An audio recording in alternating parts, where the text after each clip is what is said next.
প্রভার কথা শুনে ইলহানের রাতের কথা মনে পড়ে যায়। ইলহান কানে ধরে বলে, আমি তোকে স্বপ্ন মারার কথা চিন্তা করি না, ভুল হয়ে গেছে, মাফ করে দে। প্রভা ইলহানের হাত ছেড়ে উঠে দাঁড়ায়, দরজার দিকে পা বাড়ায় সে। ইলহানের পেছন থেকে অনুসম্বোধন করে ডাকে প্রভাকে। ইলহানের মুখে বহু বছর পর এই ডাক শুনে প্রভা পেছনে ঘুরে তাকায়, জিজ্ঞাসা করে, কি বললে? অনু। ইলহানের জবাব শুনে প্রভা আবারও জিজ্ঞাসা করে, আবার বলো, কি বললে? আই সেইড অনু। ইলহানের শীতল চাহনি, মুখে কোনো হাসি নেই। প্রভা আবার বলে, আরেকবার বলো, কি বললে? অনু। ইলহানের কথা শেষ হতেই প্রভা হাসি দিয়ে বলে, আই লাভ ইউ। ইলহান প্রথমে বুঝতে পারে না কি হচ্ছে। প্রভা দৌড়ে ঘর থেকে বেরিয়ে যায়। ইলহানের মস্তিষ্কে টনক নড়ে। পরক্ষণে সে বুঝতে পেরে হেসে দেয়। এরপর প্রভার পিছু পিছু নিচে চলে আসে, নিচে সবার সাথে বসে পড়ে। প্রেরণা সোফায় বসে ফোন দেখছিল। কিছুক্ষণ আগেই ফেসবুকে নিজের একটা ছবি পোস্ট করেছে। সেখানে তার এক বন্ধু মজা করে কমেন্ট করেছে, ছবির মেয়েটি সুন্দর।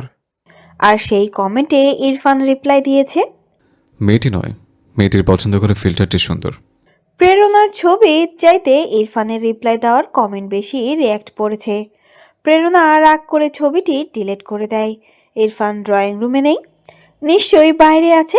প্রেরণা বাড়ির পেছনের দিকটায় যায়। ইরফান সুইমিং পুলের পাশে থাকা একটা বেঞ্চে বসে বই পড়ছে। প্রেরণা ইরফানের সামনে গিয়ে রাগ দেখিয়েই বলে, আমার ভালো লাগে না, সরাসরি আমায় বললেই পারেন। লোক জানিয়ে আমাকে অপমান করার দরকার কি? আমি আপনার চোখে সুন্দর নাই হতে পারি, তাই বলে আমাকে অপমান করার অধিকার আপনাকে আমি দেইনি। আমি কখন বললাম তুই সুন্দর না? তুই যথেষ্ট সুন্দরী। হাতে থাকা বইটা বন্ধ করে প্রেরণার দিকে তাকিয়ে বলে ইরফান। প্রেরণার রাগী মুখটা কোমল হয়ে যায়, হেসে বলে, আমি যে সুন্দর তা আমি জন্মের পর থেকেই জানি। তাহলে নাটক করলি কেন? প্রেরণা ইরফানের পাশেই বসে ইরফানের মুখের দিকে তাকিয়ে বলে, আপনার মুখ থেকে নিজের প্রশংসা শোনার জন্য। প্রেরণার কথা শুনে ইরফান হাসে। প্রেরণা ইরফানের হাতে থাকা বইটা নিজের হাতে নিয়ে বলে, হাসছেন কেন? তোর কথা মনে করে। প্রেরণার মনে কৌতূহল জাগে, জিজ্ঞাসা করে, কোন কথা? এই যে একটা মেয়ে একটা ছেলেকে কি করে এতটা ভালোবাসতে পারে? ইরফানের কথায় প্রেরণা বিব্রত বোধ করে। ইরফানকে ব্যঙ্গ করেই বলে, কাকে উপহাস করছেন ইরফান ভাই? নিজের ভাগ্যকে নাকি আমার ভালোবাসাকে? তোর ভালোবাসাকে উপহাস করার সাধ্য আমার আছে। ইরফানের কথায় প্রেরণার ভাবমূর্তি বদলায় না, আগের মতোই বলে, যারা ভালোবাসতে জানে না তাদের অন্যের ভালোবাসাকে উপহাস করা মানায়ও না। প্রেরণা। ইরফানের কণ্ঠ শীতল, কোনো রাগ নেই, অভিমান নেই। এমন করে কোনো দিন প্রেরণাকে ডাকেনি সে। ইরফানের ডাকে যে প্রেরণা বাকশূন্য হয়ে পড়ে, না চাইতেও বলে ওঠে, বলুন। যদি বলি ভালোবাসি? প্রেরণা চমকায়।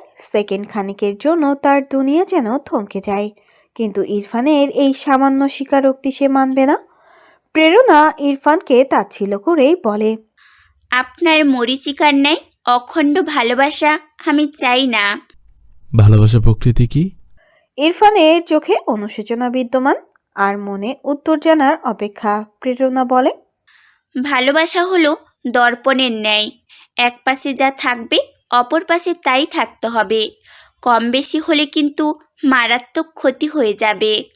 প্রেরণার কণ্ঠে অভিমান প্রকাশ পায়। দীর্ঘদিন করা অবহেলার জন্যই হয়তো মনের কোণে অভিমান জমে হয়েছে। তার অভিমান দূর করতেই ইরফান বলে, নিয়ম ভেঙে একটু ক্ষতি করলে কি হবে? তুই আমায় একটু বেশি ভালোবাসবি, আর আমি না হয় একটু কম। প্রেরণা হাসে। এই হাসি উপহাসের হাসি। যেই ভালোবাসার জন্য সে দীর্ঘদিন অপেক্ষা করেছে, আজ সেই অপেক্ষা ইরফানের চোখে দেখতে পাচ্ছে সে। সে ইরফানকে কটাক্ষ করেই বলে, নিজের ক্ষতি করে পাগলে ইরফান ভাই, আমি পাগল নই। হ্যাঁ, তুই তো খুব চালাক। একটু তাড়াতাড়ি বড় হয়ে গেছিস। আমার গাছগুলো ধরেছিস কেন? প্রেরণার কথার উত্তর দিতে পারল না। তার আগেই মেহেরিন এসে তাদের ডেকে নিয়ে গেল। সবাই খেতে বসেছে, কিন্তু প্রেরণা আর ইরফানের দেখা পাওয়া যায় না। রাতে প্রেরণা আর ওর মা চলে যায়। দেখতে দেখতে সময় পার হয়ে যায়। ইলহানের ছুটি শেষ পর্যায়ে। ইরফান আর প্রভার এখন মাঝে মাঝে ফোনে কথা হয়। খুব বেশি দূর সম্পর্ক না এগুলেও বন্ধুত্বের সৃষ্টি হয় দুজনের মাঝে। এখন আর ইরফান প্রভাকে আগের মতো এড়িয়ে চলে না। সময় স্রোতের মতো বহমান। দেখতে দেখতে মাস পেরিয়ে গেল। সুখের সময়গুলো অনেক দ্রুত কেটে যায়। আজ সকাল থেকেই প্রভার মন খারাপ।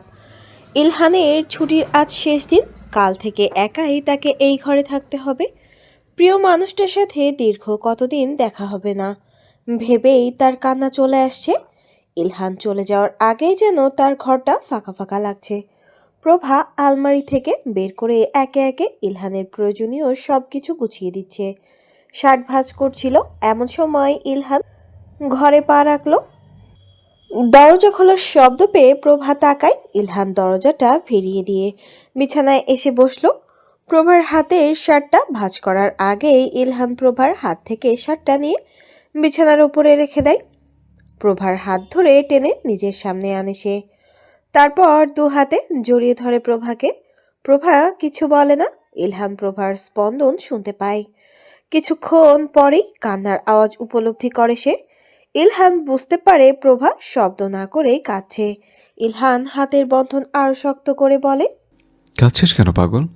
এবার 2 বছর থাকবো না তো, 5 মাস পরে ছুটিতে চলে আসবো।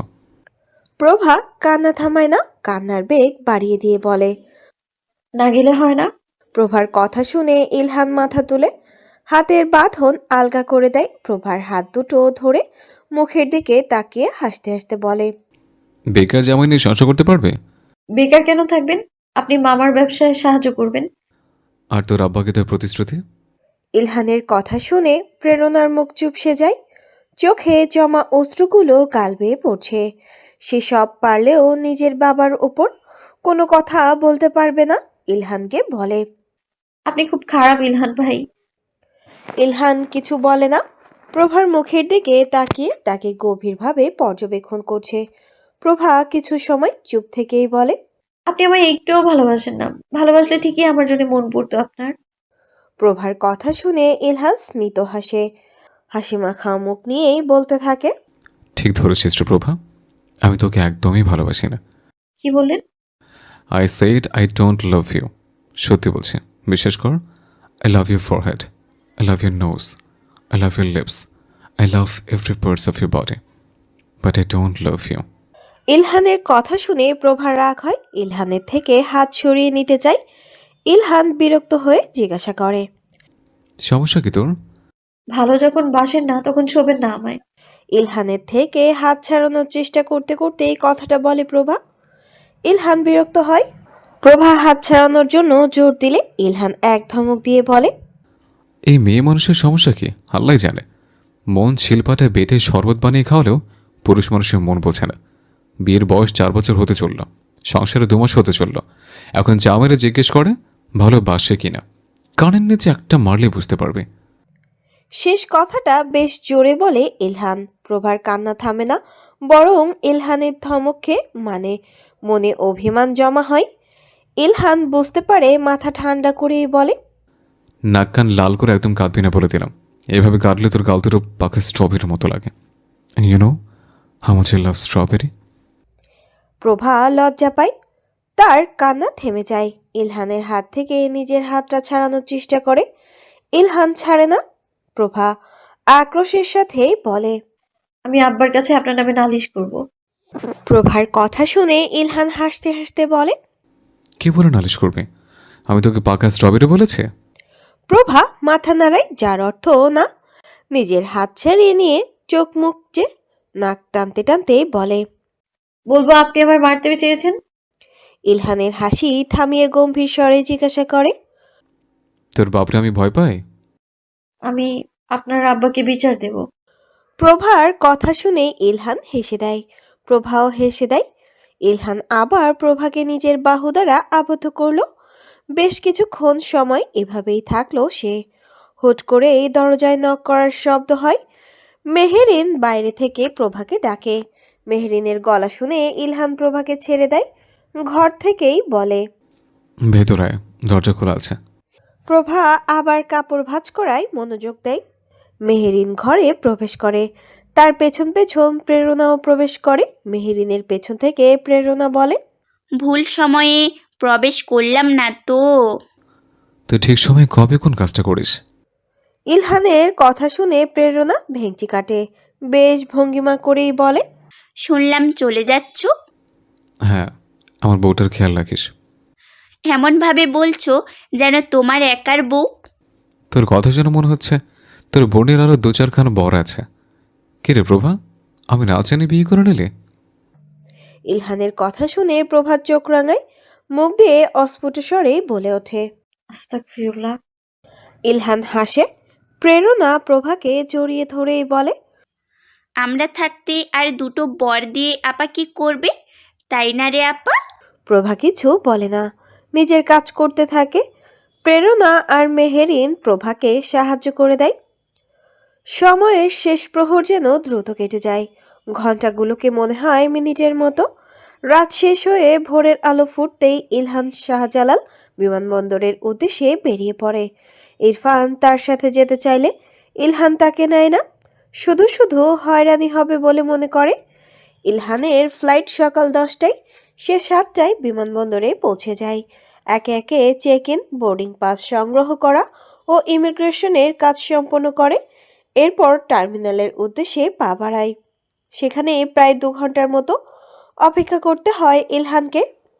অপেক্ষার প্রহর শেষ হলে বোর্ডিং পাস দিয়ে বোর্ডিং গেট পার করে বিমানে নিজের সিটে গিয়ে বসে। ঠিক 10টায় বিমান উড্ডয়ন করে। শাহজালাল বিমানবন্দর থেকে শাহ আমানত আন্তর্জাতিক বিমানবন্দরে পৌঁছাতে সময় লাগলো 1 ঘন্টার মতো। বিমানবন্দর থেকে বেরিয়ে পতেঙ্গার উদ্দেশ্যে রওনা দেয় ইলহান। চট্টগ্রাম বিএনএস ঈশা খান নৌবাহিনীর ঘাঁটি পতেঙ্গায় অবস্থিত। পতেঙ্গা থেকে সোজা নেভাল বেস ক্যাম্পে যায় ইলহান। হেডকোয়ার্টারে গিয়ে জানতে পারে জাহাজের কন্টেইনার লোডিং শেষ হয়নি, তাই জাহাজ ছাড়তে বিকেল হবে। ইলহান নিজের কোয়ার্টারে গিয়ে ঘুমিয়ে নেয়, কারণ আজ জাহাজ ছাড়ার পর থেকেই চোখের ঘুম ফুরিয়ে যাবে। শেখ বাড়ি আজ ফাঁকা ফাঁকা লাগছে। প্রভা মেহেরিনের সাথে বসে টিভি দেখছে, তার ভালো লাগছে না। প্রেরণা কালকেই চলে গিয়েছে। ইরফান ভার্সিটিতে গিয়েছে। ইউশা নিজের পড়া নিয়ে ব্যস্ত, আর বড়রা যার যার কাজে ব্যস্ত। সময় গড়িয়ে বিকাল হতে চলল। ইলহান সমুদ্র বন্দরে পৌঁছালো। তার পরনে রয়েছে নেভির সেই জনপ্রিয় সাদা পোশাক, মাথায় আছে নেভি অফিসারদের চিহ্নধারী টুপি। নৌবাহিনীর সকল কর্মকর্তারাই সুঠাম দেহের অধিকারী, তাই তো এই পোশাক তাদের সৌন্দর্য আর কয়েক গুণ বাড়িয়ে যায়। ইলহান বন্দরের তীরে দাঁড়িয়ে আছে। অনেক মানুষ থাকলেও বন্দরের কোনো কোলাহল নেই। আকাশে পাখি আছে, তবুও কোনো কিচিরমিচির শব্দ নেই। কার্গো জাহাজে কন্টেইনার ফেলার শব্দ ছাড়া কোনো শব্দ আসে না কানে। সামনে শুধু নীল পানির দৃশ্যমান। ইলহানকে দেখে জাহাজ থেকে নেভিগেটর আরহান তীরে চলে আসে। জিজ্ঞাসা করে, কি খবর ক্যাপ্টেন? সংসার কেমন চলছে? আজাদি শেষ আরহান। ইলহানের কথা শুনে আরহান সশব্দে হেসে ফেলে।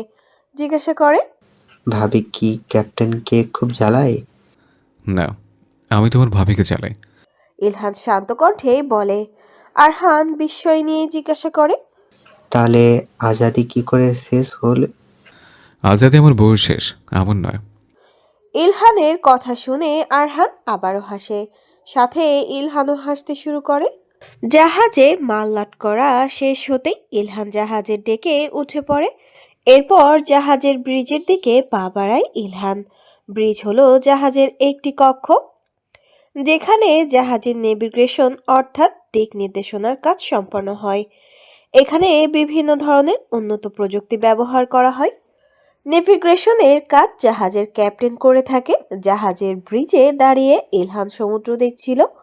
সমুদ্রের নীল জল যেন তার চোখে সৌন্দর্যের রূপরেখা আঁকছিল। সামনে থাকা মানচিত্রে নজর দেয় ইলহান। তার একবারের গন্তব্য চট্টগ্রাম বন্দর থেকে নিউ ইয়র্কের মিয়ামি বন্দরে প্রবেশ করা, কিন্তু এর আগেও তাদের ইমিগ্রেশনের জন্য চীনের মালাক্কা ও মিশরের সুয়েজ খালে থামতে হবে। পুরনো মানচিত্রটা দেখে ইলহান দক্ষিণ পশ্চিম দিকে তাকায়। ইলহান ক্রু সদস্যদের নোঙর তোলার নির্দেশ দেন। ক্যাপ্টেনের আদেশে নোঙর তোলা হয়। এরপর ইলহান হেলসম্যানকে নির্দেশ দেয় জাহাজের চাকা 10 ডিগ্রি নর্থ ওয়েস্ট ঘোরানোর জন্য।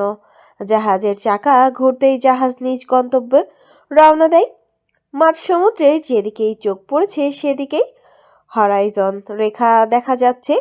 এ যেন পৃথিবীর আর সমুদ্রের মিলিত স্থল। এই হরাইজন রেখা আর কিছু দ্বীপ দেখতে দেখতেই 15 দিন পার হয়ে যায়। কার্গো জাহাজে ইন্টারনেট সুবিধা থাকলেও তা এত ভালো নয় যে এক মুলুক পাড়ি দিয়ে অন্য মুলুকে কথা বলা যাবে। তাই গত 15 দিনে বাড়ির কারোর সাথে কথা হয়নি ইলহানের। আজ জাহাজ চীনের মালাক্কা বন্দরে থামানো হবে। সময় তখন গভীর রাত। ইলহান জাহাজের ব্রিজে দাঁড়িয়ে আছে। নেটওয়ার্ক কাজ করছে না, তাই রেডিও মাধ্যমে তাদের পৌঁছানোর খবর পাঠিয়ে দিল। কিছু দূরেই দেখা যাচ্ছে মালাক্কা বন্দরের সীমা। বন্দরের সামনে আসতেই জাহাজের চাকা থামানো হয়। নোঙর ফেলে দেওয়া হয় পানিতে। জাহাজ শিথিল অবস্থায় আসতেই ডেক থেকে নেমে বন্দরে পা রাখে সে। জাহাজের সকল সদস্যরা ডেক থেকে নিচে নামে। কিছু সদস্য জাহাজের স্ক্রু মিলিত করতে ব্যস্ত। এ সময়ে কাস্টমস অফিসাররা জাহাজের কাগজপত্র চেক করেন। এরপর জাহাজ থেকে কন্টেনার নামানোর কাজ শুরু হয়। এ কাজে 2 দিন সময় লাগবে, তাই সবাইকে বন্দরেই থাকতে হবে। ইলহানকে নৌবাহিনীর কোয়ার্টারে নিয়ে যাওয়া হয়। সময় তখন ভোর 5টা। ইলহান বন্দরে আসায় নেটওয়ার্ক পায় ফোনে। রুমে থাকা বিছানায় বসে প্রভার ফোনে কল দেয়। প্রভা তখন গভীর ঘুমে। ইলহান পরপর 3 বার ফোন দেয়, কিন্তু প্রভা ফোন ধরে না। চতুর্থবারের সময় প্রভা ফোন ধরে। ফোনের স্ক্রিনের নম্বরের দিকে না তাকিয়ে জিজ্ঞাসা করে। কে বলছেন? ওপাশ থেকে ইলহান বলে। আমি। প্রভার চোখে ঘুম থাকায় সে বুঝতে পারে না। কণ্ঠ চিনতে না পেরে আবারও জিজ্ঞাসা করে। কে? ওপাশ থেকে ইলহান বলে। একবার শোনানো বাড়ি ছেড়ে এসছে, এর মাঝে 3 কবুল পড়া বরকে ভুলে গেছিস? ইলহানের চিৎকারে প্রভার ঘুম ধরফর করে ওঠে। তার ঘুম ভেঙে যায়। কথা শুনে বিছানায় শোয়া থেকে উঠে বসে প্রভা। তার বিশ্বাস হচ্ছে না ইলহান ফোন করেছে। ফোনটা কানের কাছে নিয়ে জিজ্ঞাসা করে। কেমন আছেন আপনি? সমুদ্রের জল দেখতে দেখতে বোরিং হয়ে গেছে, এছাড়া সব ঠিকঠাক। তোর কি খবর? ভালো না? ইলহানের পাশ থেকে আর কোনো শব্দ এলো না। নেটওয়ার্ক পাচ্ছে না বলে ফোনটা অফ হয়ে যায়। প্রভা আর সারা রাতে চোখ বন্ধ করতে পারে না। ইলহানের ফোন পাওয়ার পর থেকে রাতটা নিদ্রাহীনভাবেই কেটে যায় প্রভার। সকালে ফজরের নামাজ পড়ে সবার আগে রান্নাঘরে যায়। রান্নাঘরে গিয়ে নাস্তা বানানোর কাজ শুরু করে দেয়। আজ প্রথম শ্বশুরবাড়িতে একা রান্নাঘরে আছে প্রভা। অন্য সব দিন তো রান্নাঘরে সর্বদা তার কোনো এক মামি থাকেই। প্রভা ফ্রিজ থেকে বের করে সবজি কাটছিল, তখন রান্নাঘরে ইউসা প্রবেশ করে। প্রভাকে রান্নাঘরে দেখে ইউসা জিজ্ঞাসা করে। তুমি রাতে ঘুমোওনি আপু? প্রভা মাথা নাড়িয়ে না বোঝায়। তারপর বলে। আজ তাড়াতাড়ি ঘুম ভেঙে গেল, তাই রান্নাঘরে চলে এলাম। তুই ঘুমাসনি? আজ তো তোর পরীক্ষা। আমি মাত্র উঠেছি, পানি শেষ হয়ে গিয়েছে, তাই নিতে এলাম। বেশি টেনশন করিস না, আল্লাহ যা করবে ভালোর জন্যই করবে। ইউসা হাসে। ফ্রিজে থেকে 1 বোতল পানি নিয়ে ঘরে চলে যায়। ইউসা যেতেই মেহেরিনের মা রান্নাঘরে আসে। বেশ চিন্তিত হয়ে জিজ্ঞাসা করে। কি রে প্রভা, তোকে এত সকালে কাজ করতে কে বলেছে? আমরা আছি তো, তুই ঘরে গিয়ে ঘুমা। প্রভার মামের দিকে তাকিয়ে শীতল কণ্ঠেই বলে। একটু কাজ করি না মামি, কি এমন হবে? সারা জীবন তো কাজ করবি, কিছুদিন আরাম করে নি। নিজের মামির কথা শুনে প্রভার হাসি পায়, কিন্তু সে হাসে না, বরং গম্ভীর স্বরেই বলে। তোমাদের মতো শাশুড়ি কেন ঘরে ঘরে হয় না বলো তো? তাহলেই তো কোনো বাড়ির বউদের কষ্ট পেতে হয় না। প্রভার কথা শুনে মেহেরিনের মা সশব্দে হেসে দেয়। প্রভার হাত থেকে ছুরিটা নিয়ে সবজি কাটতে কাটতেই বলে। তুই হলি আমাদের বাড়ির মেয়ে প্রভা, নিজের মেয়েকে কি কেন মা অযত্নে রাখে? প্রভা হাসে। নিজের মামির সাথে কথা বলছিল, তখন তার আর দুই মামি এসে তাদের সাথে যোগ দেয়। সবাই মিলে একে একে সব রান্না শেষ করে। সকলের নাস্তা খেয়ে যে যার মতো কাজে চলে যায়। ইউসার পরীক্ষা আজ, তাই সে আগে থেকেই বায়না করে রেখেছে তার ভাই থেকে কেন্দ্রে দিয়ে আসবে। ভর্তি পরীক্ষার কেন্দ্র তাদের বাড়ি থেকে বেশি দূরে না, বাইকে গেলে 1 ঘন্টার মতো লাগবে। ইউসা নাস্তা শেষে তৈরি হয়ে নেয়। তার মনের মধ্যে আজ ভীষণ ভয় কাজ করছে। ইরফান তাকে কেন্দ্রে পৌঁছে দেয়, আবার পরীক্ষা শেষে বাড়িও নিয়ে আসে। ইউসার পরীক্ষা বেশ ভালো হয়েছে, কিন্তু ভাগ্য কি আছে তা নিয়ে বড় দ্বিধায় আছে সে। প্রেরণা এসেছে ইউসার সাথে থাকবে বলে। বাড়ি আসার পর থেকেই ইউসার সাথে একের পর এক গল্প মেতে আছে প্রেরণা। মেহেরিনও সঙ্গ দিচ্ছে তাদের। পুরো দুপুর থেকে বিকেল পর্যন্ত গল্প করে কাটিয়ে দেয় তিনজন। বিকেলের দিকে ইউসা ঘুমিয়ে যায় আর মেহেরিন প্রভাকে নিয়ে একটু শপিংয়ে যায়। প্রভার কিছু জিনিস প্রয়োজন। সে প্রেরণাকে যেতে বলে প্রেরণা সাফ সাফ না বলে দেয়, তাই মেহেরিনকে নিয়ে যায় প্রভা। প্রেরণা মাঝ বিকেল ছাদে চলে যায়। সেখানে অনেকগুলো ফুল গাছ লাগানো আছে। হালকা বাতাসে গাছের পাতাগুলো নড়ছে। আকাশে সাদা কালো মেঘ ভেসে যাচ্ছে। চারিদিকের পরিবেশটা মনোমুগ্ধকর। প্রেরণা নিজের ফোনে কিছু ফুলের ছবি তুলে নেয়। ছবি তুলছিল এমন সময় হুট করে পেছন থেকে পুরুষালী কণ্ঠ শুনতে পায় প্রেরণা। পেছনে তাকাতেই দেখে ইরফান তার দিকে এগিয়ে আসছে। ইরফান প্রেরণার দিকে 2 কদম এগিয়ে আসে। তাদের মাঝে এখনো হাতখানিক দূরত্ব বিদ্যমান। ইরফান প্রেরণার দিকে তাকিয়ে গম্ভীর কণ্ঠেই বলল, আমার গাছগুলো ধরেছিস কেন? ইরফান গম্ভীর পুরুষালী কণ্ঠে বিরক্ত হয় প্রেরণা। আপনা আপনি কপাল কুঁচকে ফেলে সে। কণ্ঠে বিরক্ত নিয়েই বলে, গাছে আপনার নাম লেখা আছে নাকি? নাম লেখা না থাকলেই কি, গাছ লাগিয়েছি আমি, যত্নও আমি করি, তাহলে আমার হবে না কেন? ইরফানের কথা শুনে ভেঙচি কাটে প্রেরণা। গোমরা মুখে বলে, তাহলে তো এই ফুল গাছও আমার, আর ফুল গাছের মালিকও আমার। ইরফান ভ্রু কুঁচকে ফেলে। একরাশ কৌতূহল নিয়ে জিজ্ঞাসা করে, এইটা কোন ধরনের সায়েন্স? এটা সায়েন্স না ইরফান ভাই, এটা কমার্স। সায়েন্সের পোলাপান ওসব বুঝবে না। কথাটা খুব গাছাড়াভাবে বলে প্রেরণা। ইরফান বুঝতে পারে এই মেয়ের মাথায় যত সব কুবুদ্ধি ঘুরপাক খাচ্ছে। প্রেরণা ইরফানের গাছ থেকে একটা গোলাপ ছিঁড়ে দেয়। নিজের কানে গোলাপ গুজে ইরফানকে জিজ্ঞাসা করে, আমায় কেমন লাগছে বলুন তো? ইরফান প্রেরণার কথায় জবাব দেয় না। সত্যি বলতে দেওয়ার প্রয়োজন বোধ করে না।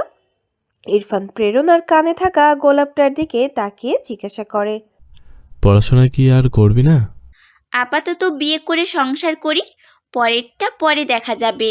প্রেরণার উদ্ভট কথা শুনে ইরফানের চোখ বড় বড় হয়ে যায়।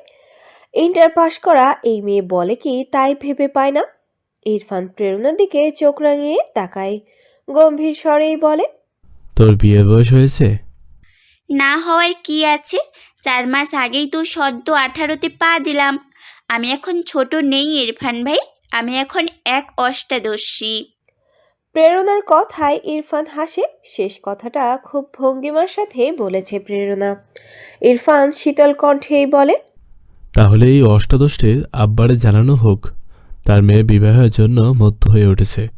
ইরফানের কথা শুনে প্রেরণা চমকায়। সে বুঝতে পারে ইরফান তাকে ধমকি দিচ্ছে।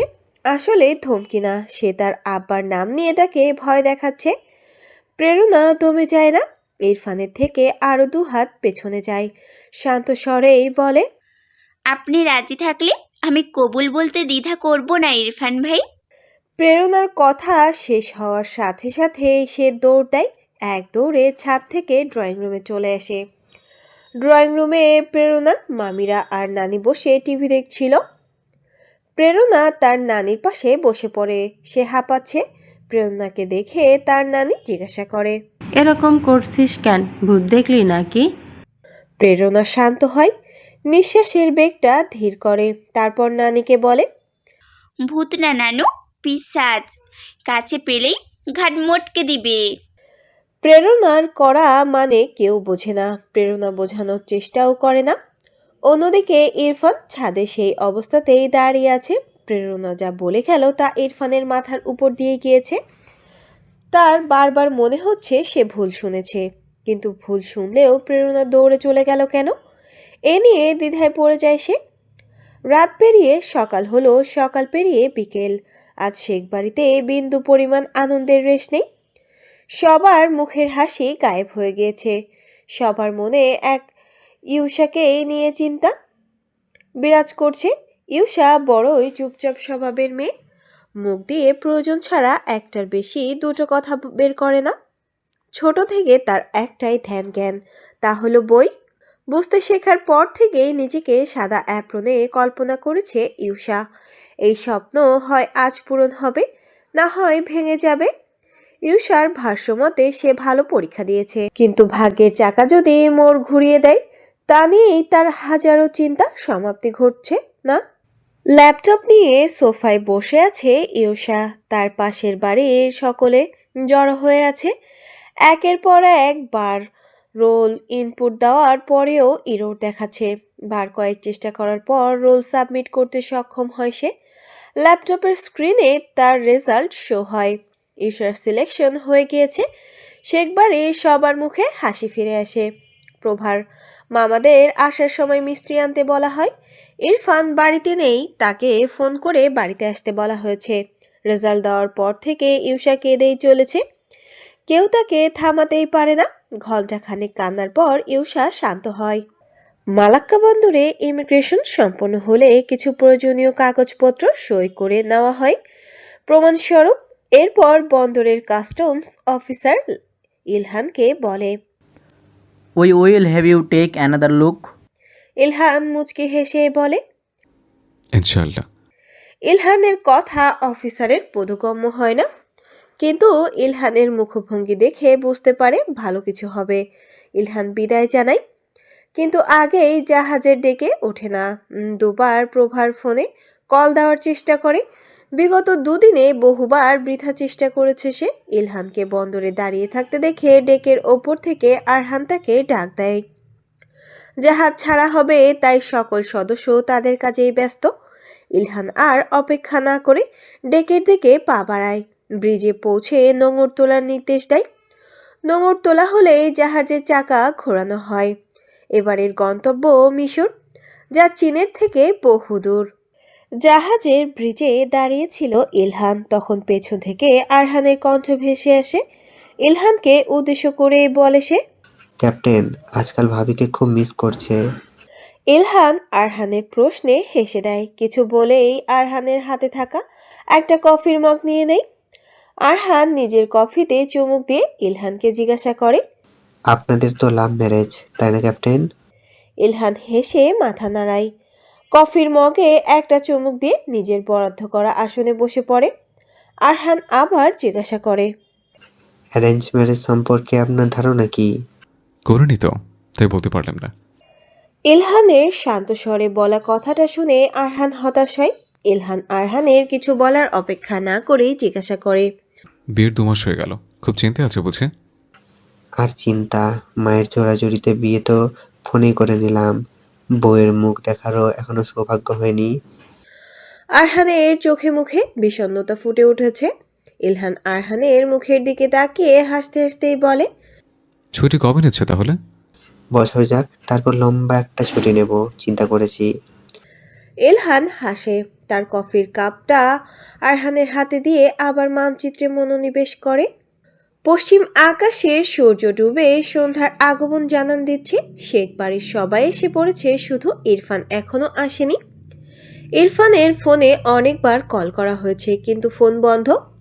সবাই বেশ চিন্তায় পড়ে যায়। ইরফানের বন্ধুদের ফোন করা হলে তারা জানায় ইরফান দুপুরে ভার্সিটি থেকে চলে গেছে। রাত 8টার দিকে বাড়ির গেটের বাইরে বাইক থামার আওয়াজ শোনা যায়। বাইকের শব্দ পেতে সবাই বুঝে যায় ইরফান এসেছে। ইউষা দৌড়ে বাইরে চলে যায়। বাইরে যেতেই ঘরের ভেতর থেকে ইউষার চিৎকার শুনতে পায় সবাই। ইউষা চিৎকার করে বলে ওঠে, আম্মা, ভাইয়া অ্যাক্সিডেন্ট করেছে। তপ্ত দুপুরে ভার্সিটি থেকে বের হতেই ইউসার ফোন পায় ইরফান। বোনের ফোন রেখে নিজের ভাইকে কল দেয় সে। ইরফান বাইক চালাতে চালাতেই জোফানের সাথে কথা বলছিল। জোফান হোস্টেলে থাকে, তাই বাড়ির বিষয়বস্তু সম্পর্কে সে অবগত নয়। ইরফান কথা বলছিল এমন সময় সামনে থাকা একটা গাড়ির সাথে তার ধাক্কা লাগে। বাইক সহ ইরফান উল্টে পড়ে যায়। রাস্তার আশেপাশের মানুষ ছুটে আসে। জোফান তখন ফোনে লাইনে ছিল। ইরফানের ফোনটা মাটিতে ছিটকে পড়ে। ইরফানের মাথায় বেশ খানিকটা চোট পেয়েছে, মাথা ফেটে রক্ত বের হচ্ছে। মানুষগুলোর মধ্যে দুজন তাকে হাসপাতালে নিয়ে যায়। একজন জোভানকে বলে কোন হাসপাতালে যাচ্ছে। ইভানের মাথায় ব্যান্ডেজ করা হয়েছে। জোভানের আসতে বেশ খানিকটা সময় লাগে। সে তার এক বন্ধুকে ইরফানের বাইক আনতে পাঠিয়ে দেয়। তারপর বন্ধুর বাইক দিয়ে ইরফানকে বাড়ি পৌঁছে দেয়। বাড়িতে প্রবেশ করতেই ইউসা ছুটে আসে। ইরফানের মাথায় ব্যান্ডেজ দেখে চিৎকার শুরু করে সে। বাড়ির সকলে বাইরে বেরিয়ে আসে। ইরফানের পায়ে চোট থাকায় তাকে ধরে ঘরে নিয়ে যাওয়া হয়। ইরফানের পাশে বসে তার মা আর দাদি বিলাপ শুরু করে। কাঁদতে কাঁদতে সকলের অবস্থা নাজেহাল। মেহেরিন, প্রেরণা আর ইউসা পাশাপাশি দাঁড়িয়ে কেঁদে চলেছে। ছোট্ট মাহি প্রভার কোলে কাঁদছে। ইরফান এমনিতেই মাথায় চোট পেয়েছে, তার ওপর বাড়ির সকলের কান্নাকাটির শব্দ শুনে তার মাথা ধরে যায়। কাঠখোট্টা গলায় চিৎকার করে বলে, কাঁদছো কেন তোমরা? আমি মরে গেছি নাকি? ইরফানের কথা শেষ হতেই সকলের কান্নার বেগ বেড়ে যায়। ইরফান চিন্তা করছিল সবাই থামবে, কিন্তু হলো বিপরীত। সবাই ইরফানের কথার জন্য তাকে বকতে শুরু করে। ইরফান বিরক্তিতে চোখ মুখ কুঁচকে ফেলে। ইরফানের বড় কাকা তার কষ্ট বুঝতে পেরে সবাইকে বাইরে যেতে নির্দেশ করে। কেউ যেতে রাজি হয় না। প্রভা সবাইকে টেনে বাইরে নিয়ে যায়, কিন্তু ইউসা, মেহেরিন আর প্রেরণাকে নিতে পারে না। তিনজন একসাথে ইরফানের ঘরে থাকা সোফায় বসে পড়ে। সবাই ঘর থেকে বেরিয়ে গেলে ইরফান ওদের দিকে চোখ রাঙিয়ে বলে, তোরা গেলি না কেন? মেহেরিন কান্নামাখা কণ্ঠে বলে, তোমার যদি কিছু প্রয়োজন হয় তাহলে। ইরফান মেহেরিনের কথার কোনো জবাব দিতে পারে না। প্রেরণার এই ঘরে এসেছে পর থেকে কোনো কথা বলেনি, শুধু ব্যথাতুর নয়নে ছলছল করে ইরফানের পানে তাকিয়েছিল। ইরফান নিজের চোখের ওপর হাত রেখে আধশোয়া হয়ে বসে থাকে। ইউসা পাশ থেকে উৎসুক হয়ে জিজ্ঞাসা করে, অ্যাক্সিডেন্ট কি করে করলে ভাইয়া? বাইক চালাচ্ছিলাম, হুট করে হয়ে গেল। ইরফানের শান্ত কণ্ঠ শুনে ইউসা রেগে যায়। সোফা থেকে উঠে বেড টেবিলের ওপর থাকা চাবিটা নিয়ে জানালা দিয়ে ছুঁড়ে ফেলে। কণ্ঠে একরাশ আক্রোশ নিয়েই বলে, তুমি আর বাইক চালাবে না, বলে দিলাম, একদম বাইক চালাবে না তুমি। ইউসার কাজ দেখে সবাই হতবাক হয়ে যায়। চাবি ছুঁড়ে ফেলার পর ইউসা নিজেও অবাক হয়ে যায়। ইরফান ইউসাকে এক রাম ধমক দিয়ে বলে, এক থাপ্পড় মেরে সব দাঁত ফেলে দেব। খুব বার বেড়েছে তাই না? সব কটা আমার ঘর থেকে বেরিয়ে যা। ঘরের তীরসীমানা যেন কারো মুখ না দেখি। ইরফানের শখের বাইকের চাবি ফেলে দিয়েছে বলেই সে এত খেপেছে। এর আগে কখনো এমনভাবে ইউসাকে ধমক দেয়নি ইরফান। ভাইয়ের খুব আদরের বোন সে। ইরফানের ধমক খেয়ে ইউসা কেঁদে দেয়। এক ছুটে ঘর থেকে বেরিয়ে যায় সে। ইউসা চলে গেলে ইরফান মেহেরিন আর প্রেরণার দিকে তাকিয়ে বলে, তোদের আলাদা করে বলতে হবে? মেহেরিন আগেই ভয় পেয়ে গেছে, তাই আর এক মুহূর্ত দেরি না করে সে ঘর ছেড়ে বেরিয়ে যায়। প্রেরণা পেছনে যায় মেহেরিনের। প্রেরণা ঘর থেকে বের হবে এমন সময় ডাক দেয় ইরফান। প্রেরণা পেছনে ঘুরতেই বলে, নিচে গিয়ে আমার চাবিটা নিয়ে আয়। ইরফানের কথা শুনে প্রেরণার চোখ ছোট ছোট হয়ে যায়। বিরক্তিতে কপাল কুঁচকে ফেলে। সে দরজার দিকে পা বাড়িয়ে আনমনেই বলে, আগে অর্ধেক পাগল ছিল, এখন পুরো পাগল হয়ে গেছে। রাত তখন 12:30। প্রেরণা মেহেরিনকে নিয়ে বাড়ির পেছনের দিকটায় এসেছে। ইরফানের জানালা দিয়ে সুইমিং পুল দেখা যায়, তাই চাবিটা এসে এদিকেই পড়েছে। চারপাশে অনেক ধরনের গাছ আছে, কোন ঝোপঝাড়ে চাবি পড়েছে কে জানে। প্রেরণা আর মেহেরিন দুজন দুদিক থেকে খুঁজতে থাকে। পুরো ঝোপঝাড় খুঁজেও তার চাবি খুঁজে পায় না। পরক্ষণেই সুইমিং পুলের কথা মনে পড়ে প্রেরণার। সুইমিং পুলে তাকাতেই দেখে স্বচ্ছ পানির মাঝে চাবির রিংটা জ্বলজ্বল করে উঠছে। নিজেকে হাজারটা গালি দেয় প্রেরণা। আগে দেখলেই আর এতক্ষণ ঝোপের আড়ালে খুঁজতে হতো না। প্রেরণা জানে মেহেরিনকে মেরেও মাঝরাতে পানিতে নামাতে পারবে না, তাই সে নিজেই পানিতে নেমে যায়। চাবির রিংটা এনে মেহেরিনকে দেয় প্রেরণা। এরপর ভেজা না থেকে পোশাক বদলাতে চলে যায়। মেহেরিন ভয়ে ভয়ে ইরফানের ঘরের দিকে পা বাড়ায়। ঘরে ঢুকে বেড টেবিলের ওপর চাবির রিংটা রাখতেই ইরফান চোখ বন্ধ থাকা অবস্থায় জিজ্ঞাসা করে, কই খুঁজে পেয়েছিস? সুইমিং পুলে পড়েছিল, প্রেরণা উঠিয়ে দিয়েছে। মেহেরিনের কথায় ইরফান কিছু বলে না। মেহেরিন আর অপেক্ষা না করে ঘর থেকে বেরিয়ে যায়। মেহেরিনের কথা শুনে এক হতাশাজনক শ্বাস ছাড়ে ইরফান। পরদিন সকালে প্রভার মা আসে ইরফানকে দেখতে। এত আদরের ভাইপোর অ্যাক্সিডেন্টের খবর শুনে দেরি করেনি। সারাদিন ভাইয়ের বাড়িতে থেকে বিকেলে প্রেরণাকে নিয়ে বাড়ি ফিরে যায়। দেখতে দেখতে দিন চলে যায়। ইরফান সুস্থ হয়ে ওঠে। ইউসার মেডিকেলে ভর্তির প্রক্রিয়া শেষ হয়ে গেছে। ক্লাস শুরু হয়ে যাবে। নিজের চিরচেনা শহর ছেড়ে অচেনা শহরে পাড়ি জমায় সে। প্রেরণা এর মধ্যে আর মামাবাড়ি আসেনি। ইরফানের ফোন ভেঙে গিয়েছিল, তাই আর যোগাযোগও হয়নি ইরফানের সাথে। মাস 2 কেটে যেতেই রমজান মাসে শুরু হয়। সেহেরি আর ইফতারের মাঝে দিন কোনো দিক দিয়ে শেষ হয়ে যায় তা কেউই টের পায় না। ইউসার ছুটিতে বাড়ি এসেছে। প্রভার দিনের বেশিরভাগ সময় ইউসার, মেহেরিন আর মাহির সাথেই কাটে। দেখতে দেখতে ঈদ এসে পড়েছে। আজ 28 রোজা। প্রভা রাতে তারাবি পড়ে ঘুমিয়েছিল। গভীর রাতে তার ফোনে কল আসে। যেহেতু খানিকক্ষণ আগেই ঘুমিয়েছে তাই ঘুম তত গভীর হয়নি। ফোন রিসিভ করে হ্যালো বলতেই ওপাশ থেকে ইলহানের কণ্ঠ শুনতে পায় প্রভা। ইলহান তেজি স্বরেই বলে, রাত বেড়ে দেখি ঘরের বাইরে দাঁড় করিয়ে মারবি নাকি? তাড়াতাড়ি দরজা খোল। প্রভা ঘোরের মধ্যে আছে। ইলহান কি বলল সব তার মাথার উপর দিয়ে গেছে। প্রভা মনে করলো সে স্বপ্ন দেখছে। হাতে থাকা ফোনের দিকে বার কয়েক তাকায় প্রভা। হুট করে ফোনটা কেটে গেল। প্রভা হাতের ফোনটা রেখে আবার শুয়ে পড়ে। মিনিট 5 পর নিজের ঘরের দরজায় ঠকঠক করার আওয়াজ পায়। প্রভা বিছানা ছেড়ে উঠে দাঁড়ায়। তার হাত পা কাঁপছে, ভয়ে গলা শুকিয়ে আসছে। এত রাতে তো কেউ দরজায় কড়া নাড়ার কথা না। প্রভা ঘর থেকেই দুবার জিজ্ঞাসা করে বাইরে কে আছে, কিন্তু কোনো জবাব আসে না। প্রভা ভয়ে ভয়ে দরজা খোলে। দরজা খুলতেই ইলহান হুড়মুড়িয়ে ঘরে ঢোকে। প্রভার হাতে ইলহানের নিজের জামা কাপড়ের ব্যাগটা ধরিয়ে দেয়। পরনে নেভির সেই সাদা পোশাক। ইলহান মাথার টুপিটা ড্রেসিং টেবিলের উপর রেখে পোশাক না বদলেই বিছানায় গা এলিয়ে দেয়। প্রভা হাতে থাকা ব্যাগটা রেখে হাত দিয়ে নিজের চোখ কসলাতে থাকে।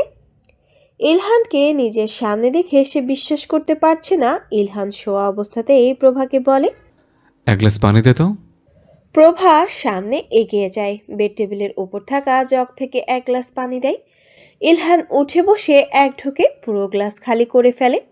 প্রভার হাতে গ্লাসটা দিয়ে বলে, কি হচ্ছে তোর? প্রভা চোখের এখনো বিস্ময়। ইলহানের দিকে তাকিয়ে প্রভা জিজ্ঞাসা করে, দরজা কে খুলে দিল? তুই তো বোধহয় শপথ করেছিলে যে আমায় ঘরে আসতে দিবি না, তাই ইরফানকে কল করলাম আর আমার ভাই আমায় দরজা খুলে দিল। প্রভা কিছু বলে না। প্রভাকে নিশ্চুপ থাকতে দেখে ইলহান আবারও জিজ্ঞাসা করলো, আমি আশায় তুই খুশি হসনি? 4 মাসের কথা বলে গিয়েছিলেন, 5 মাস 13 দিন পার করে বাড়ি ফেরার কথা মনে পড়লো আপনার? প্রভার অভিমান মিশ্রিত কণ্ঠের কথাগুলো শুনে ইলহানের মুখে হাসি দৃশ্যমান হয়। হাসি মুখেই বলে, এই অভাগের অপেক্ষায় তাহলে দিনও গোনা হয়? প্রভা ইলহানের কথার উত্তর না দিয়ে জিজ্ঞাসা করে, কিছু খেয়েছেন? সময় পাইনি। রাত 8টায় বন্দরে জাহাজ থামিয়েছে। তারপর অফিসে গিয়েছিলাম। 12টার ফ্লাইটে বাড়ি এলাম বলে 2টো বেজে গেল। প্রভা ইলহানের কথা শুনে মাথা দুলায়। ইলহান বিছানা ছেড়ে উঠে যায়। ড্রেসিং টেবিলের সামনে দাঁড়িয়ে নিজের পরনের সাদা শার্টটা খুলতে খুলতেই বলে, জানিস প্রভা, এই প্রথম তোর জাহিল বাপ আমার কোনো উপকার করেছে। ইলহানের কথা শুনে প্রভার মনে কৌতূহল জাগে। উৎসুক হয়ে বলে, কি করেছে? প্রভার উৎকণ্ঠা দেখে ইলহান হেসে ফেলে। হাসি থামিয়েই বলে, আজকের ফ্লাইটটা তোর বাপ বুক করে দিল। আমি তো কালকে আসতাম, টিকিট পেয়ে আজকে এসে পড়লাম। আপনি আমার আব্বাকে যতটা খারাপ মনে করেন সে ততটা খারাপ নয় ইলহান ভাই। প্রভা হাসি মুখের কথাটা শেষ না হতেই ইলহান ধমক দেয় প্রভাকে। প্রভার শরীর কেঁপে উঠল, সে বুঝতেই পারল না কি হলো। ইলহান গম্ভীর স্বরেই বলল, অ্যাটলান্টিক মহাসাগর পাড়ি দিয়ে তোর মুখে আপনি ওগো মামাতো ভাই ডাক শুনতে আমি আসিনি। ইলহান প্রভার মুখের দিকে তাকিয়ে দেখছে। প্রভা স্বাভাবিকভাবেই জিজ্ঞাসা করলো, তাহলে কি বলে রাখবো? প্রভার কথা শুনে ইলহানের ঠোঁটে শয়তানি হাসি ফুটে ওঠে।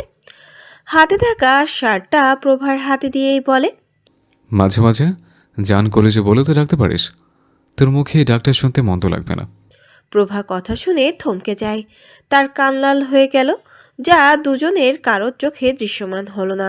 ইলহান আলমারি থেকে তোয়ালে বের করতে করতেই বলে, তুই যে হারে আমায় ভাই বলে ডাকিস, আমার তো সন্দেহ হয় আমার বাচ্চারা না আমার মামাটাকে শুরু করে দেয়। কথাটা বলেই ইলহান ওয়াশরুমের দিকে পা বাড়ায়। প্রভা নিজের মনে ইলহানকে হাজারটা গালি দিতে লাগলো। গতকাল রাতে খাবার খেয়ে ঘুমিয়ে পড়েছিল ইলহান।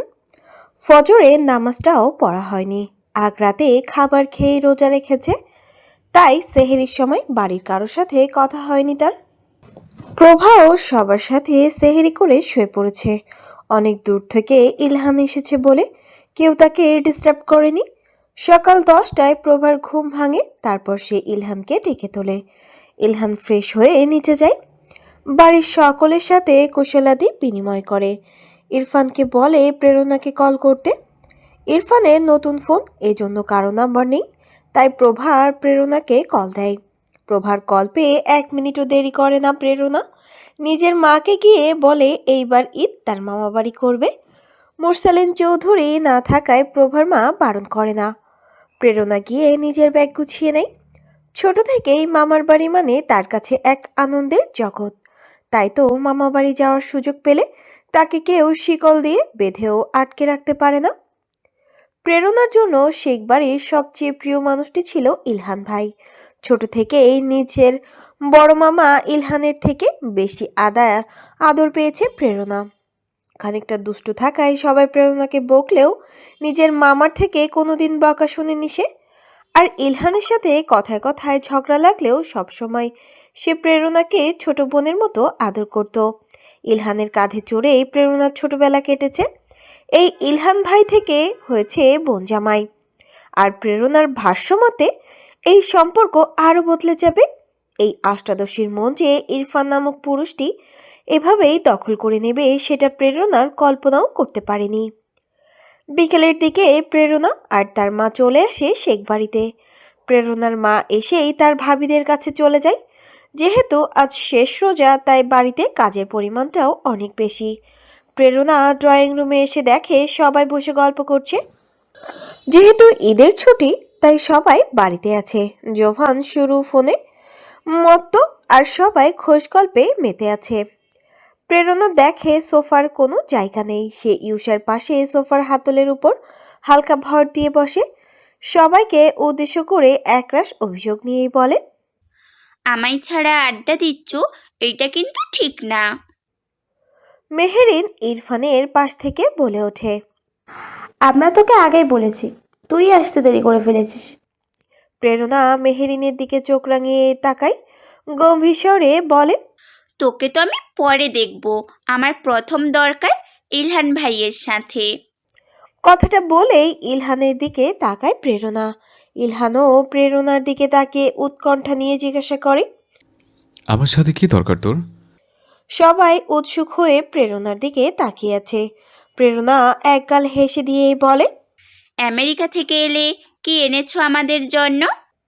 ইলহান হতাশ হয়। ভেবেছিল কোনো গুরুত্বপূর্ণ কথা হবে, কিন্তু এই প্রশ্ন শুনে সে ভীষণ হতাশ হয়। কর্কশ্বরে বলে, সমুদ্রে নোনা পানি আছে, খাবি? ইলহানের কথা শুনে সবাই হেসে দেয়। প্রেরণা মুখ ভেঙচি কেটেই বলে, আমি মিনারেল ওয়াটার খাই ইলহান ভাই। যে না চেহারা, নাম তার আবার পেয়ারা। মিনারেল ওয়াটার চোখে দেখছিস কোনোদিন? প্রেরণার কথা শুনে ইলহান ব্যঙ্গ করে এই কথাটি বলে। ইরফান পাশেই পানি খাচ্ছিল। প্রেরণা ইউসার সামনে দিয়ে ইরফানের হাতে থাকা গ্লাসটা ছো মেরে কেড়ে নিল। ইরফান এই কাণ্ডে চমকে যায়। প্রেরণা এক ঢোকে আধ খাওয়া গ্লাসের বাকি অর্ধেক পানিটা খেয়ে নিল। গ্লাসটা ইউষার হাতে দিয়ে ভাব দিয়েই বলল, আমার মামার বাড়ির পানি মিনারেল ওয়াটারের চেয়ে কম না, বুঝলে? প্রেরণার কাণ্ডে সবাই অবাক হয়, কিন্তু প্রেরণা হাসছে। সবচেয়ে বেশি অবাক হয়েছে ইরফান। সেকেন্ডের মধ্যে এই মেয়ে কি করলো বুঝতেই পারল না। প্রেরণা ইরফানের কাছে কান ধরে ক্ষমা চেয়ে নেয়। তারপর কিছুক্ষণ গল্প করার পর সিদ্ধান্ত নিল চাঁদ রাতে সকলের আয়োজন ছাদে করা হবে। বেশ বেশি ভাই বোন থাকলে একটাই সুবিধা, ঈদের আনন্দ মাটি হয় না। আসরের নামাজের পর পরিকল্পনা অনুসারে সবাই ছাদে চলে যায়। ইরফান বহু কষ্টে অনেক গাছ লাগিয়েছে ছাদে। সবগুলো গাছ একপাশে রেখে অর্ধেক ছাদ খালি করা হয়। পুরো ছাদ পরিষ্কার করে সেখানে চাদর বিছিয়ে কিছু ডেকোরেশন করে নিল সকলে। আজান দিয়ে দেবে, ইফতারের সময় হয়ে গিয়েছে, তাই সকলে নিচে চলে যায়। একসাথে ইফতার করে সন্ধ্যার পর রাতে তারাবি পড়ে সকলে ছাদে চলে যায়। মেয়েদের জন্য ডালায় কিছু মেহেদি রাখা আছে। সবাই ফ্লোরে বসে পড়ে। ইরফানের কোলে বসে আছে 5 বছরের ছোট্ট মাহি। মা আর ইরফান ভাই ছাড়া এই মেয়ে কারো কোলে যায় না, এমনকি ইলহানের সাথেও তার আড়ি। প্রেরণা আর ইউষা মেহেদি দিতে জানে না, তাই ইউষাকে প্রভা মেহেদি দিয়ে দিবে আর প্রেরণাকে মেহেদি দিয়ে দেবে মেহেরিন। কিন্তু ইরফানের কোলে থেকে মাহি কান্না শুরু করে দেয় যে আগে সে মেহেদি দিবে, তাও আবার মেহেরিনের কাছে। প্রেরণা মাহির জেদ মানতে নারাজ, সে কিছুতেই আগে মেহেদি দিতে দেবে না। মাহিও কান্না থামায় না। এক পর্যায়ে ঝগড়া থামাতে ইলহান প্রেরণাকে বলে, তুই আগে আমার হাতে মেহেদি দিয়ে দে, তারপর নিজের হাতে দিস। ইলহানের কথা শুনে প্রেরণা রেগে গিয়ে উচ্চস্বরে বলে, আমি কি মেহেন্দি দিতে জানি না কি? আর তোমার হাতে কি মেহেন্দি দিব? ছেলেদের হাতে মেহেন্দি দিতে নেই। শেষ কথাটা স্বাভাবিকভাবেই বলে প্রেরণা। ইলহান প্রভার দিকে তাকিয়ে হেসে বলে, আমার হাতে শুধু আমার বউয়ের নাম লিখে দে, তাই হবে। ততক্ষণে মাহিরও মেহেদি দেওয়া হয়ে যাবে। নাম লিখতে জানিস তো নাকি? ইলহানের কথা শেষ হতেই প্রভা গম্ভীর কণ্ঠেই বলে, যত সব ঢং। বেশি ভালোবাসে তো, তাই কেউ কদর করতে জানে না। ইলহানের কথা শুনে প্রেরণা সশব্দে হেসে ওঠে। উপস্থিত সকলেও হাসে, কিন্তু প্রেরণার মতো নয়। প্রেরণা ইলহানের কথা অনুযায়ী তার হাতে বড় করে অনুপ্রভা লিখে দেয়, আর মেহেরিন তার ছোট্ট বোনকে মেহেদি দিয়ে দিচ্ছে। মাহির হাতে মেহেদি দিতে সময় লাগবে, তাই সে চুপচাপ বসে আছে। হুট করেই ইউষা বলে, এই প্রেরণা, একটা গান গাইবি? অনেক দিন তোর গান শুনি না। ইউষার কথা শুনে প্রেরণা না বলে, কিন্তু কে শোনে কার কথা। মেহেদি দেওয়া বাদ দিয়ে এক হাতে জোভানের গিটারটা নিয়ে আসে সে। জোভান ঘরে নেই, তাই আনতে কেউ বাধা দেয়নি। প্রেরণার হাতে গিটার দিয়ে আবার মেহেদি দিতে বসে যায়। প্রেরণা হাতের গিটারটায় টুংটাং সুর তুলে গাইতে শুরু করলো। শেষ লাইন দুটো দুবার গেয়ে থামলো প্রেরণা। হাতে থাকা গিটারটাই টুংটাং শব্দ করে সুর তুলতে তৈরি করলো। তারপর আবার গাইতে শুরু করলো। আজ এক নাম না জানা কোনো পাখি ডাক দিল ঠোঁটে নিয়ে খড়কুটো। আজ এলো কোনো অজানা বিকেল, গান দিল গোধূলি এক দুই মুঠো। তুমি যাবে কি? বলো, যাবে কি? দেখো ডাকছে, ডাকলো কেউ, তুমি পাবে কি? পাবে কি? সামনে বেপরোয়া ঢেউ, ছুঁয়ে দিলে সোনাকাঠি খুঁজে পাই। যদি যাই ভেসে, এমনি ভেসে যাই। আজ এক নাম না জানা কোনো পাখি ডাক দিল ঠোঁটে নিয়ে খড়কুটো। আজ এলো কোন অজানা বিকেল, গান দিল গোধূলি এক দুই মুঠো। তুমি যাবে কি? বলো, যাবে কি? দেখো ডাকছে, ডাকলো কেউ, তুমি পাবে কি? পাবে কি? সামনে বেপরোয়া ঢেউ, ছুঁয়ে দিলে সোনাকাঠি খুঁজে পাই। যদি যাই ভেসে, এমনিই ভেসে যাই। আজ এক নাম না জানা কোনো হাওয়া চোখ বুজে ভাবছে বেয়াদব ধুলো। টুপটাপ বৃষ্টির ফোঁটাগুলো থেমে ভেজা ভেজা খিড়কির দরজা তুমি খোলো। তুমি যাবে কি? বলো না, যাবে কি? দেখো ডাকছে, ডাকলো কেউ, তুমি পাবে কি? পাবে কি? সামনে বেপরোয়া ঢেউ, ছুঁয়ে দিলে সোনাকাঠি খুঁজে পাই। যদি যাই ভেসে এমনি ভেসে যাই। বাকিটুকু ইচ্ছা হলে নিজ দায়িত্বে শুনে নেবেন। খুব সুন্দর একটি গান। প্রেরণা গান শেষ হতেই সবাই হাততালি দেয়। ছোট্ট মাহিও বাদ যায় না, কিন্তু সে যে হাতে মেহেদি দিয়েছিল সেদিকে আর খেয়াল করেনি। মেহেরিন মাহির হাতের দিকে তাকিয়ে চিৎকার করে ওঠে। মেহেদি দিয়ে করা ডিজাইনটা মাহির হাতের তালুতে লেপ্টে গেছে। মেহেরিনের চিৎকারে মাহি কেঁদে দিল। মেহেরিন মাহিকে কোলে নিয়ে এক দৌড়ে নিচে চলে যায়। হাতটা ধুয়ে নিজের মায়ের কাছে বোনকে দিয়ে আসে। মাহি নিজের মায়ের কোলে সে কান্না থামিয়ে দেয়। মেহেরিন আর দেরি করে না, সোজা ছাদের দিকে পা বাড়ায়। বসতে বসতেই বলে, পুরো আনন্দটাই মাটি করে দিলি। প্রেরণা মেহেরিনের মুখের দিকে তাকিয়ে হাসতে হাসতেই বলে, কি রে মিহু, তুই তো মেহেন্দি মুখে লাগিয়ে লালপরি হয়ে গেছিস। প্রেরণার কথা শুনে মেহেরিন নিজের মুখ ডলতে থাকে। পানি দিয়ে ধুয়েছে কিন্তু দাগ যাচ্ছে না। এই জন্য ইনস্ট্যান্ট মেহেদিকে 101টা গালি দিল মেহেরিন। প্রভা প্রেরণার উদ্দেশ্যেই বলল, খুব সুন্দর গান গেয়েছিস। প্রেরণা প্রভার কথায় চমকায়, চোখ বড় বড় করে বিস্ময় নিয়ে বলে, তুই আমার প্রশংসা করলি আপা। প্রভা প্রেরণার কথায় কোনো জবাব দেয় না। ইরফান পাশ থেকে প্রভাকে বলে, তোমার বোন সব পারে আপু, শুধু পড়ালেখাটাই পারে না। কত করে বলেছিলাম সায়েন্স নিতে, নিলি তো না, পড়াটাও ছেড়ে দিলি। ঠিক মতো পড়লে ইউষার মতো ডাক্তারি পড়তে পারতি। ইরফানের কথায় প্রেরণার মাথা আগেই গরম হয়ে গিয়েছিল। প্রভার কথাটা সেখানে আগুনে ঘি ঢালার কাজ করলো। প্রেরণা তেলে বেগুনে জ্বলে উঠল যেন, কিন্তু মুখে প্রকাশ করলো না। শান্ত স্বরে এই বলল, এক বংশে এত ডাক্তার থাকলে পরে ইউসার রোগী কম পড়ে যাবে তো।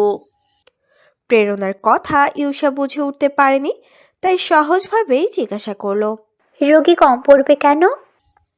আরে বুঝলি না, আমি ডাক্তার হলে কেউ আর তোর কাছে চিকিৎসার জন্য যেত নাকি? সবাই তো আমার কাছেই চলে আসতো। প্রেরণার ভঙ্গিমা করে বলা কথাটা শুনে সবাই হেসে ফেলে। এরপর গল্পগুজব করতে করতে মেহেদি দেওয়া শেষ করে। রাত তখন বাজে 1টা। ইলহানের দাদি ছাদে এসেছে। সবাইকে উদ্দেশ্য করে সে বলে, রাত বিরেতে বাহিরে থাকা লাগে না, জানিস না তোরা? ভূতে ধরলে তারপর বুঝবি। দাদির কথা শুনে সবাই মিটিমিটি হাসতে থাকে। প্রেরণা দাদির দিকে তাকিয়ে বলে, আমার নানা আসলে আগে তোমারই জড়িয়ে ধরবে নানু। তুমি ঘরে যাও, কখন নানা চলে আসে কে জানে। নিজের নাতনির মুখে এমন কথা মোটেও আশা করেনি সে। প্রেরণাকে বিলাপ করতে করতে তার নানি বলল, আস্তাক ফিরুল্লাহ নাউজিবিল্লাহ, কেমন বেহায়া পোলাপান, একটারও শরম হায়া নাই। এ কথা বলে ইলহানের দাদি চলে গেল। তার যাওয়ার দিকে তাকিয়ে সবাই হাসতে লাগলো। আজ পবিত্র ঈদ উল ফিতর। সকলেই ভোরে ঘুম থেকে উঠেছে। বাড়ির পুরুষরা গোসল সেরে সেমাই মুখে দিয়ে নামাজে চলে গেছে। প্রভা সকালে উঠেই একটা নতুন নীল রঙের সালোয়ার কামিজ পরে নেয়। ইরফান কাল দুপুরে নিজের গিয়ে কিনে এনেছিল। তৈরি হয়ে প্রভা নিচে চলে যায়। সবাই নিচে বসে আছে। বাড়ির পুরুষরা নামাজ পড়ে আসলে সবাইকে সালামি দেওয়া শুরু করে। প্রভার 3 মামা সবাইকে 1000 টাকার নোট দিয়েছে আলাদা আলাদা ভাবে। মামিরা দিয়েছে 500 টাকা করে। প্রভার মাও 1000 টাকার নোট নিয়েছে। মামা মামিদের থেকে সালামি নেওয়া হলে সবাই ইলহানের কাছে যায়। ইলহান নিজের ঘরে বসেছিল। প্রেরণা, মেহেরিন আর ইউষা হুড়মুড়িয়ে ইলহানের ঘরে প্রবেশ করে। প্রভাও ইলহানের সাথে বসেছিল। ঘরে প্রবেশ করে সবাই সালামি চাইতেই ইলহান প্রথমে বলে তার কাছে টাকা নেই। এই কথা শুনে সবাই চিৎকার শুরু করে দেয়। ইলহান সবার চিৎকার শুনে কান বন্ধ করে ফেলে। সবাই চিৎকার থামালে বলে, সালামি নিতে হলে আগে সালাম কর। ইলহান ভেবেছিল কেউ সালাম করবে না, কিন্তু ইলহানের চিন্তাকে মিথ্যা প্রমাণ করতে সবাই হুমড়ি খেয়ে ইলহানের পা ছুঁয়। এই দৃশ্য দেখে ইলহান প্রভাকে বলে তার মানিব্যাগটা দিতে। ইলহানের মানিব্যাগে অনেকগুলো টাকা ছিল। সেখান থেকে 1000 টাকার 3টে নোট বের করে 3 জনের হাতে ধরিয়ে দেয়। তারপর মানিব্যাগটা প্রভার হাতে দিয়ে বলে, এই নে তোর সালামি। ইলহানের কথা শুনে সবাই চোখ ছানা বড়া হয়ে যায়। প্রভাও চমকে যায়। মেহেরিন বলে। এটা কি হলো? সালাম করলাম আমরা আর টাকা পেল প্রভা আপু। মেহেরিনের কথা শুনে ইলহান স্বাভাবিকভাবেই বলে, তোরা চিৎকার না করলে আরও বেশি দিতাম। আমার বউ চুপচাপ ছিল, তাই তাকে বেশি দিলাম। ইলহানের যুক্তি শুনে প্রভা হেসে ফেলে। প্রেরণারা আর কথা না বাড়িয়ে ইরফানের ঘরে পা বাড়ায়। ইরফান ঘরে নেই। নিচে গিয়ে দেখে সোফায় বসে আছে। প্রেরণা ইরফানের সামনে গিয়েই বলে, সালামি দাও। ইরফান এক নজর সবার দিকেই তাকায়, তারপর বলে, বেকার মানুষের কাছে কি সালামি চাস তোরা? ইরফানের কথা শুনে ইউসা রেগে গিয়ে বলে, বেকার না বড় লোক জানি না ভাইয়া, সালামি চাই মানে চাই। ইরফান জানে এদের থামানো যাবে না, তাই সবার হাতে 50 টাকার নোট দেয়। 50 টাকা দেখে সবাই একে অপরের দিকে তাকায়। ইরফান বলে, লাগলে নে, না হলে আমার টাকা ফেরত দে। ইরফানের কথা শুনে টাকা নিয়ে সবাই ছুটে পালায়। এরপর সবাই একসাথে খাবার খায়। এত এত সালামি পেয়েও প্রেরণার মন খারাপ, কারণ ইউসা আর মেহেরিন তার সমান সালামি পেয়েছে। ঘরের সিঁড়িতে গালে হাত রেখে বসে আছে প্রেরণা। ছোট্ট মাহি প্রেরণার সামনে আসে। তার হাতে একটা 10 টাকার নোট ছিল। মাহি সেই টাকাটা হাসতে হাসতে প্রেরণার হাতে দেয়। প্রেরণা টাকাটা হাতে নিয়ে জিজ্ঞাসা করে, কি করব? মাহির ছোট্ট ছোট্ট শব্দে জবাব দেয়, এটা তোমার? প্রেরণা নিজের গাল থেকে হাত সরিয়েই বলল, তুই টাকা কই পেলি? এলো দিল। ছোট্ট মাহি ইরফান বলে ডাকতে জানে না, ইরু বলেই ডাকে। ইরফানের নাম শুনে সিঁড়িতে বসা অবস্থাতেই প্রেরণা সোফায় বসা ইরফানের দিকে তাকায়। ইরফান প্রেরণার দিকে তাকিয়েছিল। দুজনের চোখাচোখে পড়ায় ইরফান চোখ সরিয়ে নেয়। প্রেরণা মাহির গাল টেনে সিঁড়ি থেকে উঠে গেল। তার খুব আনন্দ হচ্ছে। এই আনন্দ ইউসা আর মেহেরিনের চেয়ে 10 টাকা বেশি পাওয়ার জন্য, বরং ইরফান তার মন ভালো করার জন্য দিয়েছে এই জন্য। বিকেলে বসার ঘরে সকলে গল্প করছিল। এমন সময় শেখ বাড়ির কলিং বেল বেজে ওঠে। ইলহানের বাবা বাইরে যায়। তার সাথে দুজন লোক বাড়ির ভেতরে প্রবেশ করে। একজন মাঝবয়সী পুরুষ আর একজন 26-27 বছরের পুরুষ। লোক দুটো ঘরে প্রবেশ করতেই সব মেয়ে বউদের ওপর পাঠিয়ে দেওয়া হলো। প্রভার মামারা আর সেই দুজন সোফায় এসে বসলো। সবার মনেই এদের নিয়ে বেশ কৌতূহল বিরাজ করছে। প্রেরণা আর মেহেরিন তো জানার জন্য হাঁসফাঁস করতে লাগলো। কিছুক্ষণ পর প্রভার মেজমামি এসেই বলল, ইউষা কে দেখতে এসেছে? মামির কথা শুনে সবাই অবাক হয়, শুধু ইউসার মুখভঙ্গির কোনো পরিবর্তন হয় না। প্রেরণা খানিকটা উৎকণ্ঠা নিয়েই বলল, ঈদের দিনে মেয়ে দেখতে কে আসে শুনি? এই বংশ নির্ঘাত পাগল। এমন বাড়ি আমার বোন বিয়ে দেব না। প্রেরণার কথা শুনে প্রভাত চোখ রাঙায়। যা দেখে প্রেরণা আর কিছু বলার সাহস পায় না। শেখ বাড়িতে বসার ঘরে 5 জন পুরুষ বসে আছে। প্রভার মেজমামা মাঝবয়সী লোকটিকে চেনে। লোকটির নাম আসিফ, সাথে আছে তার একমাত্র ছেলে। আসিফ সাহেব পেশায় একজন ডাক্তার। চিকিৎসা ক্ষেত্রে প্রভার মামার সাথে তার আলাপ হয়েছিল। একদিন ইউসাকে দেখেছিল হাসপাতালের সামনে। সেদিন ইউসা মেডিকেলের ভর্তির কার্যক্রমের জন্য গিয়েছিল নিজের বাবা নজরুল শেখের সাথে। প্রথম দেখাতেই আসিফ সাহেব ঠাউর করে নিয়েছিলেন যে ইউসাকে নিজের ছেলের বউ বানিয়েই ছাড়বে। তাই তো আসিফ সাহেব তার ছেলের জাইদকে ইউসার ছবি দেখিয়েছিল। সেদিন এক দেখাতেই ইউসাকে জাইদের মনে ধরে যায়। দুনিয়াবি ছেড়ে পড়ালেখায় মগ্ন ছেলেটি জীবনে কখনো প্রেম আসেনি। ইউসাকে নিজের বউ সহ প্রেমিকা বানাবে বলে রাজি হয়ে গেল। যেহেতু বাপ ছেলে দুজনেই ডাক্তারি পেশায় নিয়োজিত, তাই সময় মেলা তাদের জন্য ভারী কষ্টের। ইউসার সাথে মেডিকেলে 2-1বার দেখা হয়েছে জাইদের, কিন্তু কথা হয়নি। আজ সময় পেলে ঈদ বলে আর দেরি করে নি, সোজা চলে এসেছে। বিয়ের কথা বলতে শেখ বাড়ির 3 ছেলে সোফার এক পাশে বসেছিল, অপর পাশে আসিফ সাহেব আর তার ছেলে। আসিফ সাহেব নজরুল শেখ আর তার ভাইদের উদ্দেশ্যে বলে, মাফ করবেন নজরুল সাহেব, আসলে ঈদের দিন না বলে আসাটা ঠিক হয়নি, কিন্তু আপনাকে আর আমার ব্যস্ততা সম্পর্কে কি বলবো বলুন? আপনি তো সবই জানেন, তাই আজ না বলেই চলে এলাম। নজরুল শেখ আসিফ সাহেবের কথা শুনেই বললেন, কোনো বিশেষ দরকার আছে নাকি ডাক্তার সাহেব? নজরুল সাহেবের কথা শুনে আসিফ সাহেব সাহসে বললেন, খুবই আর্জেন্ট দরকার। কিছুদিন আগেই তো বলেছিলাম ছেলে বিয়ে করব, কিন্তু মেয়ে খুঁজে পাচ্ছি না। এতটুকু বলে আসিফ সাহেব থামলেন।